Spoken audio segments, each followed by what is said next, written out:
To के बाद 5वें चैप्टर पर हम यहाँ पे शुरुआत कर रहे हैं। 10th मैथमेटिक्स में 5वां जो चैप्टर है वो हमारा है अर्थमेटिक प्रोग्रेशन। अर्थमेटिक प्रोग्रेशन से अर्थ है समांतर श्रेणी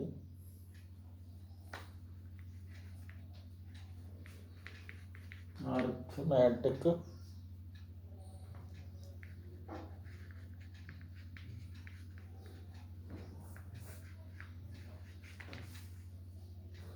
प्रोग्रेशन, हिंदी में बोलते हैं इसको समांतर श्रेणी।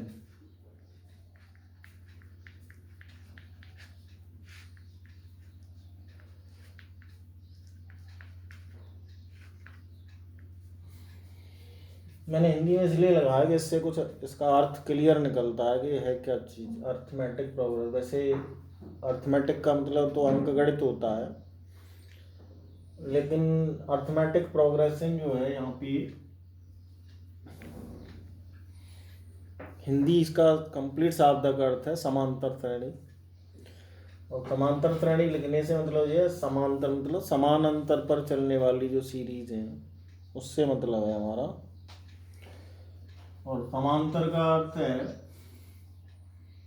जैसे मैं एक सीरीज लिखता हूँ 2 3 4 5, तो ये इसमें पहला टर्म कहलाएगा, ये दूसरा टर्म कहलाएगा, ये तीसरा टर्म कहलाएगा, ये चौथा टर्म कहलाएगा, और ये जहाँ तक चलेगा अनंत तक माने इन्फिनिटी तक। तो इस प्रकार से सीरीज चलती है। और देखिए 2 5 8 11, ये दूसरी अर्थमेटिक प्रोग्रेशन, इसको हम शॉर्ट फॉर्म में एपी कह देते हैं। एपी अर्थमेटिक प्रोग्रेशन समांतर श्रेणी। तो ये एपी कब होती है? जब इनके समांतर, जैसा इसका शाब्दिक अर्थ है समान अंतर हो इनमें, इनके बीच में अंतर समान हो। जैसे आप ऊपर वाले में देख रहे हैं या एक एक का अंतर है सब में, तो ऐसी पोजीशन में ये दोनों ही सीरीज जो है वो समांतर है। नीचे वाले में हम देख रहे हैं कि ये जो पहला इसका स्टेप है और ये दूसरा स्टेप है, तो पहले स्टेप और दूसरे स्टेप या पहले टर्म या दूसरे टर्म, टर्म भी कह सकते हैं इसको, तो दूसरे टर्म में और पहले टर्म में जो अंतर है वो 3 का है। दूसरे टर्म में और पहले टर्म में अंतर 3 का है, और तीसरे में और दूसरे में भी अंतर 3 का है, और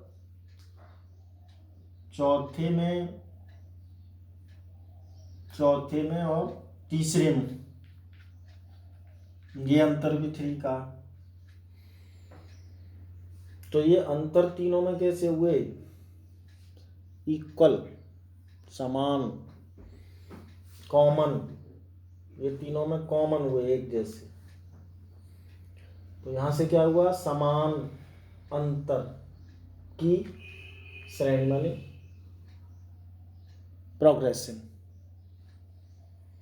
समान अंतर की प्रोग्रेशन। अंतर कौन सा समान? ये वाला। यदि हम इसके जनरल फॉर्म पर जाएं तो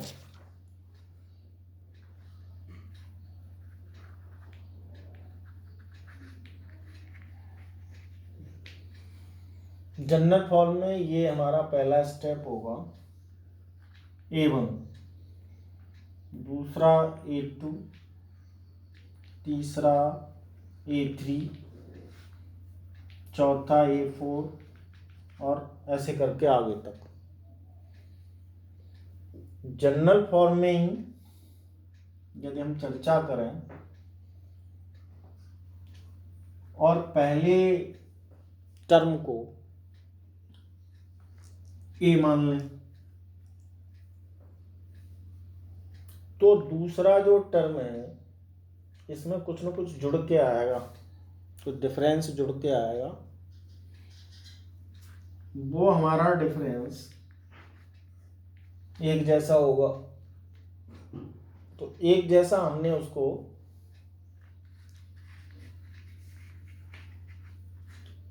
डी मान लिया।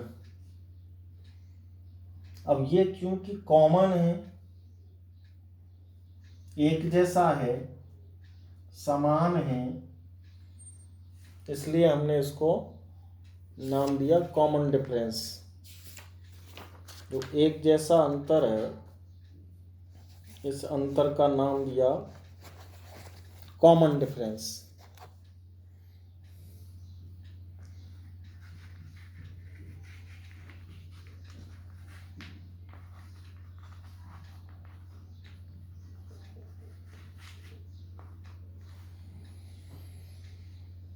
कॉमन डिफरेंस, तो कॉमन से तो शाब्दिक हट गया, डी डिफरेंस से डी ले लिया हमने, डिफरेंस का डी उठा लिया, तो ये जो है ये डी मान लिया जाएगा। इसलिए पहले वाले और दूसरे वाले के बीच में जो समान अंतर है वो एक कॉमन जुड़ गया, और दूसरे वाले में इसका डबल होके जुड़ गया, माने 3 और 3 6 माने 2D, और तीसरे वाले में 3 + 3 + 3 माने 3D।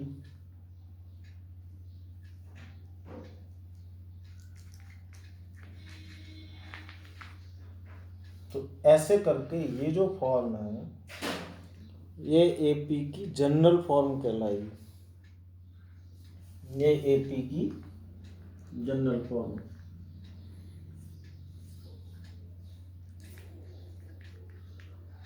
एपी माने अर्थमेटिक प्रोग्रेशन।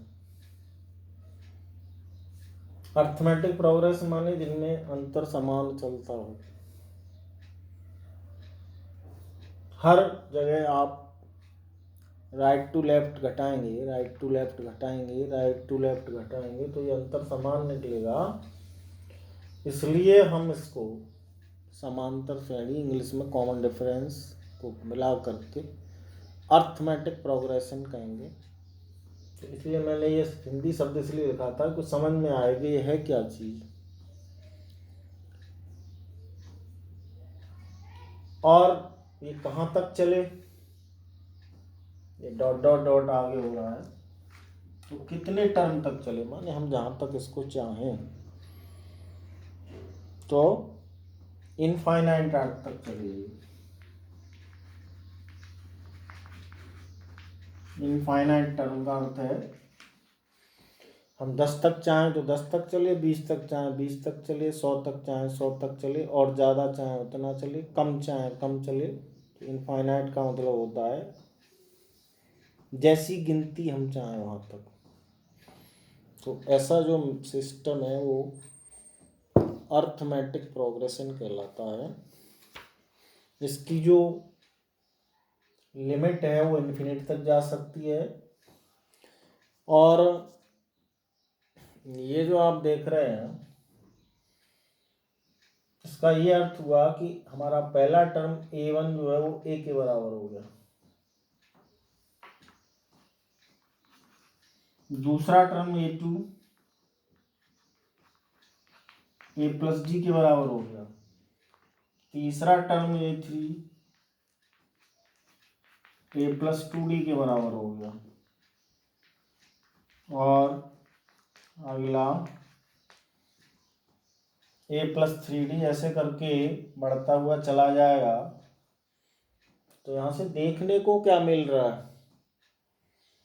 देखने को ये मिल रहा है कि हमने यदि सेकंड टर्म लिया तो सिंगल डी, थर्ड टर्म लिया तो डबल डी, फोर्थ टर्म लिया तो ट्रिपल डी। तो इसका एक अर्थ निकला कि जौन सा हम टर्म चाहते हैं उस टर्म में डी जो है वो उस टर्म से एक कम होगा। जैसे 3 पे 2, 4 पे 3, 2 पे 1। और ये तो हमारे गिनती में आ गया। यदि हमारे पास गिनती नहीं है, हमें ये मालूम है ये an है,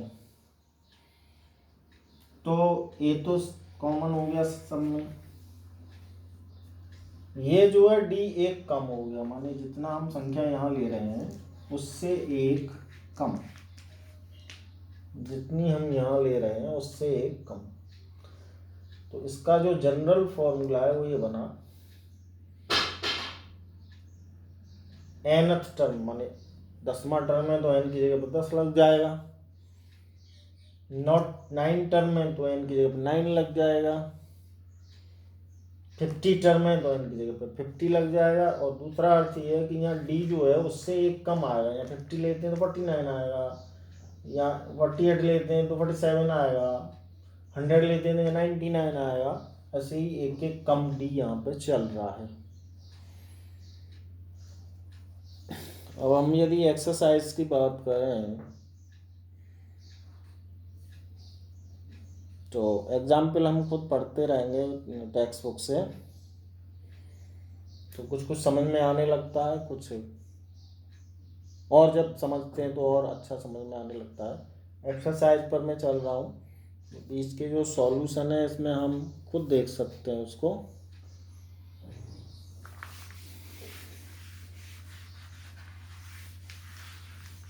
आगे और समझिए।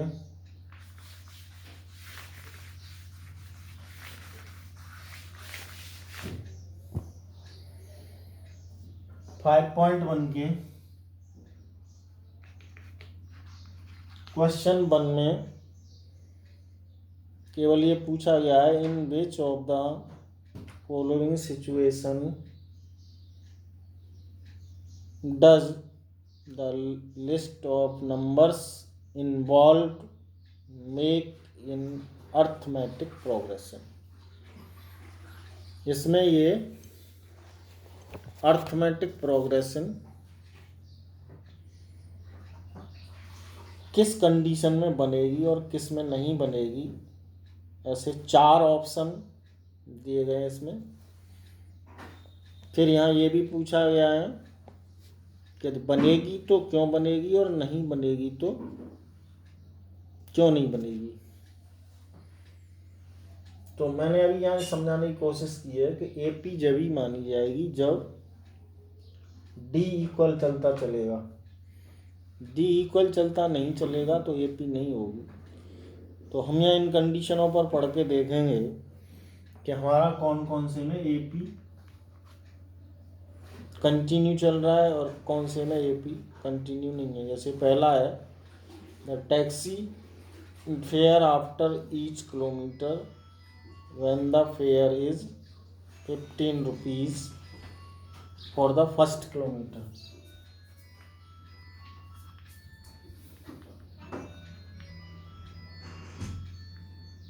फर्स्ट किलोमीटर का अर्थ है पहला टर्न,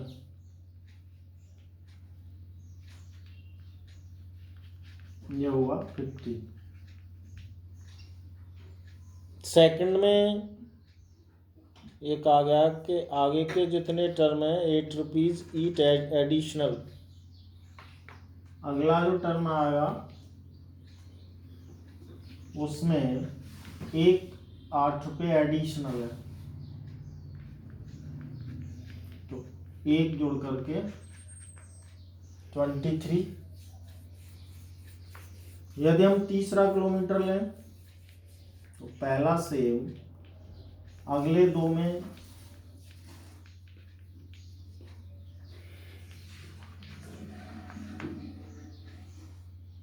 तो इस प्रकार से ये जो व्यवस्था निकल रही है इसमें हम देख रहे हैं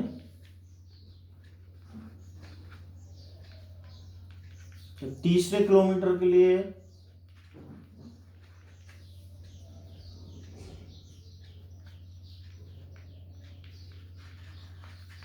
₹39।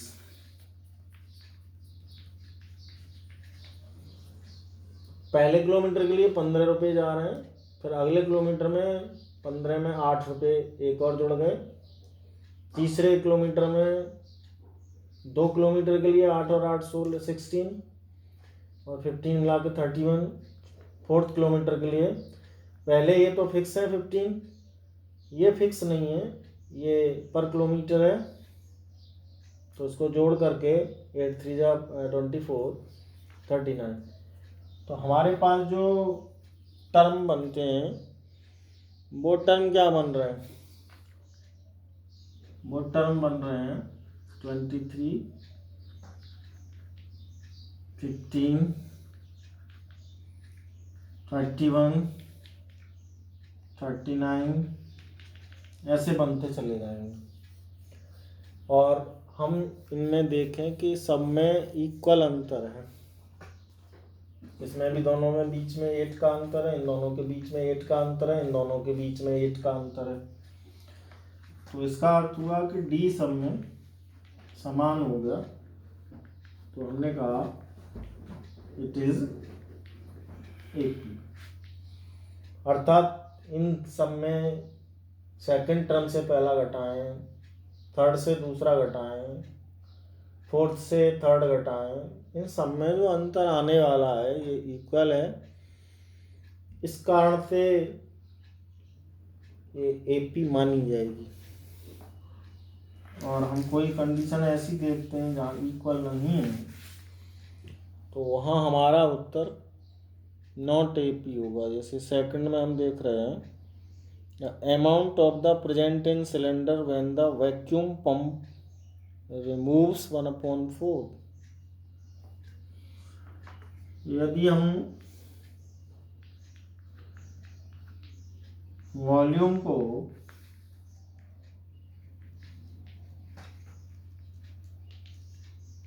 बी ले लें तो पहले टर्म में बी आएगा, फिर कह रहे हैं कि प्रेशर के द्वारा पंप रिमूव्स माने कम हो जाता है, 1/4 पार्ट उसका अगले टर्म में कम हो जाएगा।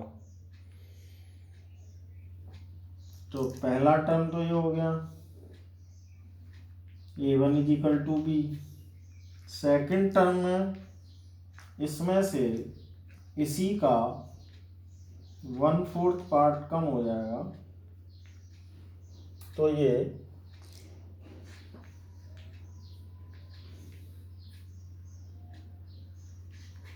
(3V/4) ऐसा बचेगा। तो सेकंड टर्म आ गया हमारा 3V/4। और फिर जब अगला टर्म आएगा तो फिर इसमें 1/4 कम होगा, और 1/4 किसका, इसका, माने A3 जो है वो निकलेगा 1/4 टर्म, यानी 3V इसमें से 1/4 और इसी का, जिस टर्म पर हम बात कर रहे हैं इसमें से ये इसी का 1/4 कम और इसमें से इसी का 1/4 कम,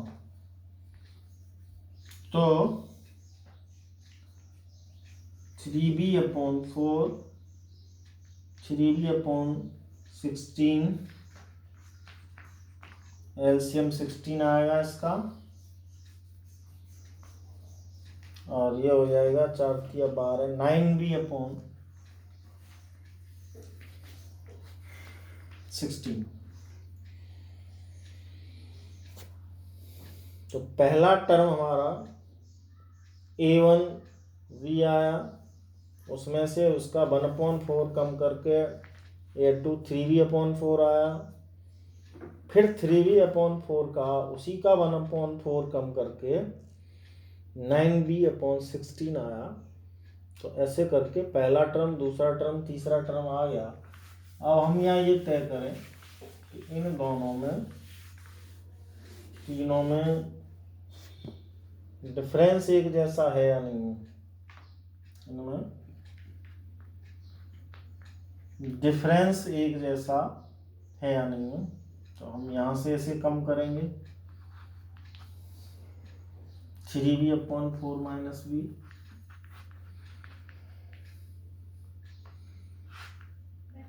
ये 4 आया, 3b माइनस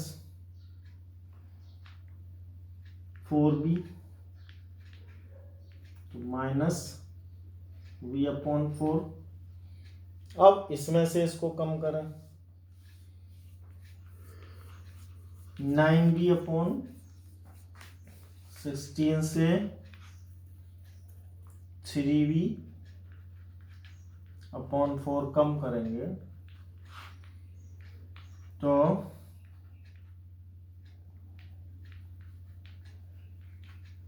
ये आएगा 3b/16।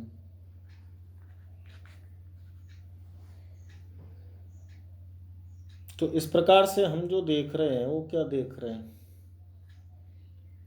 कि ये दोनों अंतर एक जैसे नहीं हैं, माने इन दोनों का अंतर एक जैसा नहीं है और ये 1/4 लगातार उसी का कम होता जा रहा है। तो D is not equal, it is not AP, अर्थात ये AP नहीं बन पाएगी। फिर अगला टर्म लेंगे तो और स्क्वायर में जाएगा, इसलिए हम यहाँ से जो देखते हैं कि ये आपस में AP नहीं है, यानी दूसरे से पहले का अंतर तीसरे से दूसरे का अंतर इक्वल में नहीं है, तो इसका अर्थ है इट इज नॉट AP।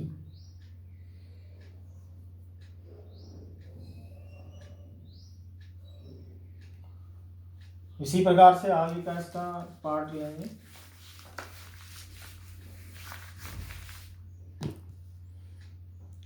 अगला पार्ट है the cost of digging well after every metre of digging. Digging माने खोदना, किसी चीज़ पर खुदाई कर रहे हैं हम, तो खुदाई करने से when the costs 150 for the first metre, पहले मीटर पर 150 रुपीज़ और प्रत्येक आगे के मीटर पर 50 रुपीज़ बढ़ता चला जाए, तो ऐसी इसकी व्यवस्था है। तो हमने कहा फॉर फर्स्ट मीटर, पहले मीटर पर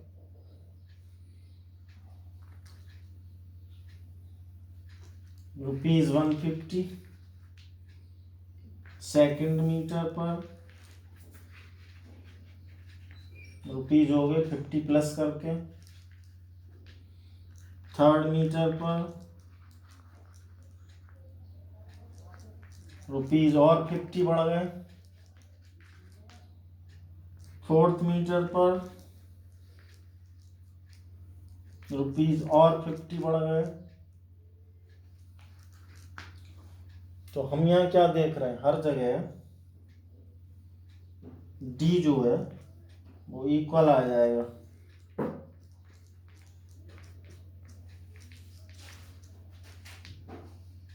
हर जगह डी इक्वल आ जाएगा,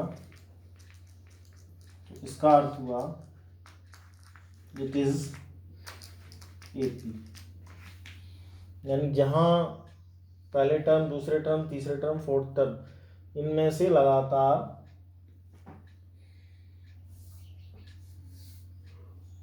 यदि अंतर इक्वल आता है, कॉमन डिफरेंस इक्वल आता है, तो वो हमारी AP मानी जाएगी। यदि ये कॉमन डिफरेंस इक्वल नहीं आता है तो हम उसके लिए कहेंगे ये AP में नहीं है। तो इसमें भी यस हो गया। Yes it is, yes it is in AP. तो सेकंड वाले में नहीं हुआ था, इसमें ये एपी में हो गया।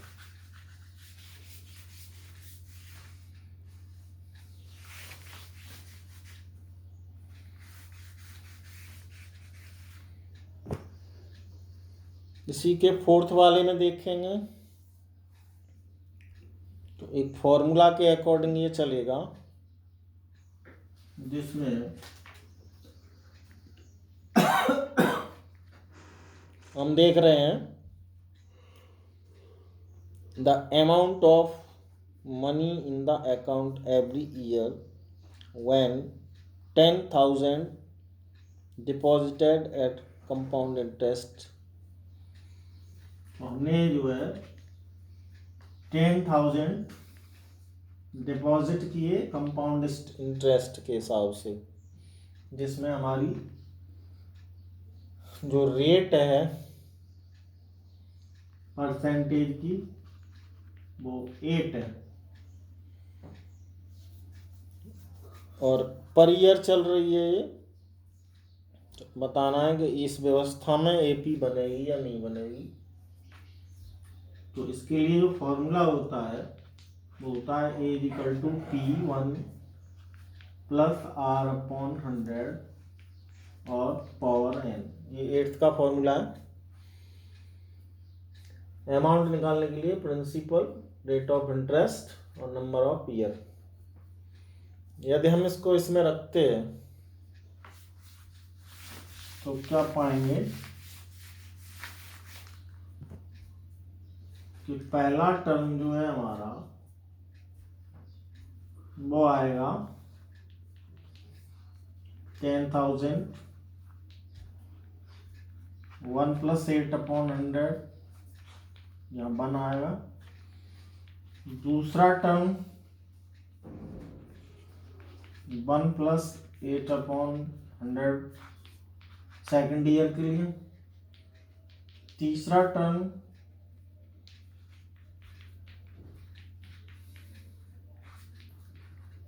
3rd ईयर के लिए, और चौथा टर्म 4th ईयर के लिए।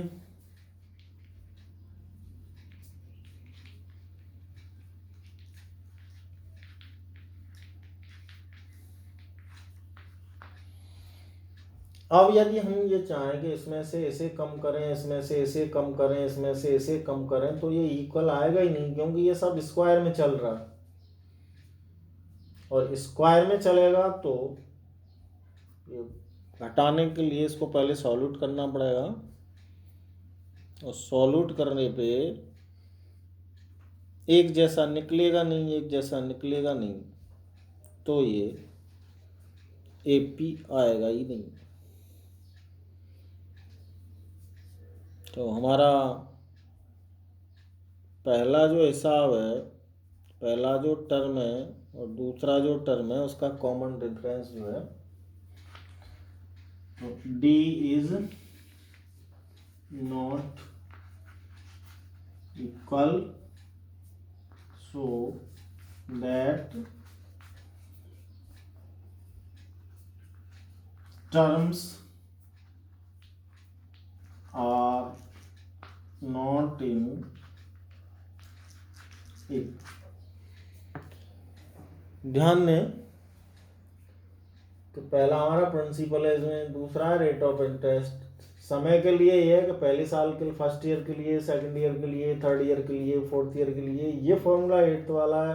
कंपाउंड इंटरेस्ट के अकॉर्डिंग हम अमाउंट कैसे निकालें, तो इसके अकॉर्डिंग हम चलेंगे, और इनमें जब अंतर करेंगे, A2 - A1 करेंगे, A3 - A2 करेंगे, A4 - A3 करेंगे, तो ये अंतर जो है बहुत इक्वल नहीं आने वाले, क्योंकि सब में पावर है, पावर से संख्या बहुत घटती बढ़ती है। तो इसलिए हम कह सकते हैं कि ये एपी में नहीं है। शेष अगले पीरियड में पढ़ाया जाएगा। Thank you.